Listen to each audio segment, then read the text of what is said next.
Live music just changes the vibe here.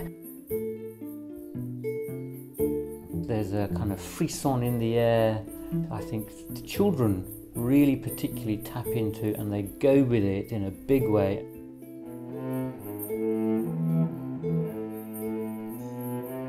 It changes the quality of the soundscape. In amidst all the monitors beeping and the phones going, there's a cello playing. And it's lovely, it's really nice. And what it brings to the children is it brings a very, very different quality of sound. And they bring it at a really gentle pace that's in tune with the children. And that's one of the really special things that they offer that we're not able to. The musician in hospital is an emerging professional role that's distinct from music therapy, which works towards clinical outcomes, and also different from hospital music entertainment. We're aiming to help humanise the clinical environment through creating human connection by making music together. The children get to experience a nice thing which is non-clinical, non-threatening, not painful in any way. It's a joy for them. It's really important for their spiritual and mental well-being, which of course has a big impact on their recovery from serious illness, and particularly from surgery. It's very hard when you're in hospital, and when you spend weeks and weeks and months in and out, and then in for months, it's very draining. You become very depressed. But having the people coming in, knowing that it may just be for a few minutes because there are lots of poorly children, the demand is great. Even just have, sort of 15-20 minutes of that pleasure around his bedside, it means a lot. It does mean a lot.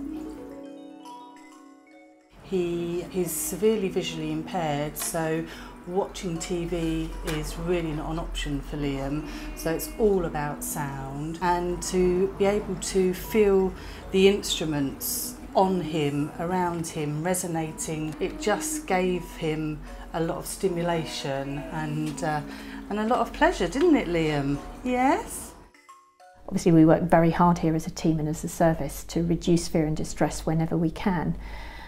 But the musicians bring another way to reduce fear and distress, and the parents really appreciate it. Their child who has been behaving very differently because they're ill and because they're frightened and because they're coping with things they've never seen before, suddenly finds themselves in a situation that's more familiar to them, that's more fun, where they feel safe, and they relax and they smile and they join in, and parents find that very, very reassuring. Yeah, it gives them a sense that this is temporary, that things are going to go back to the way they should do again. They can see it. Jacob, who is 14, maybe 15, who has quite a severe cerebral palsy, to see him totally light up and shake a rattle in time with the musicians, all laughing and singing, and so therefore communicating at a level and a depth that the normal things that we do in hospital just cannot access, is absolutely fantastic. We're starting to use technology more and more now, particularly with iPads. It's suitable for children with limited movement or with light touch. As well as being there to really soothe and calm and nurture patients, gives an opportunity to empower them by taking part. I'm not musical, but I had such a ball using the interactive stuff with my patient. It allows me to communicate in a way that I can't normally or commonly communicate on a ward round, for example. To share something with your patient as a doctor definitely improves your ability to be a therapeutic agent for them. I feel like the work that we're doing at the moment is just a drop in the ocean of what's needed, and if we were able to have more contact time, we'll be able to reach many more children and young people who are transitioning through hospital, hospice and respite care.